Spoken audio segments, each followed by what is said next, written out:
সুমির মা, ঘরটা মুছে ফ্রিজটা পরিষ্কার করে দিও। খালাম্মা, সব করে দেবনে, কিন্তু আমাকে ভুঁড়ি দিতে হবে। এর আগের বার আপনি ভুঁড়ি দিতে চেয়ে দেননি, অন্য মানুষকে দিছেন। ঠিক আছে, এবার আর আমার কোনো ভুল হবে না। কানে চিমটি দিয়ে মনে রাখবো যে সুমির মারে ভুড়ি দেয়া লাগবে। পাও চারটা আমারে দিয়েন। সুমির বাপে ঠ্যাং ঠ্যাং কইরা কতদিন কইল।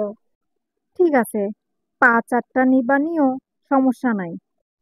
হ, ঠ্যাঙ্গের যা দাম, গরিব মানুষ কেমনে কিনবো কন?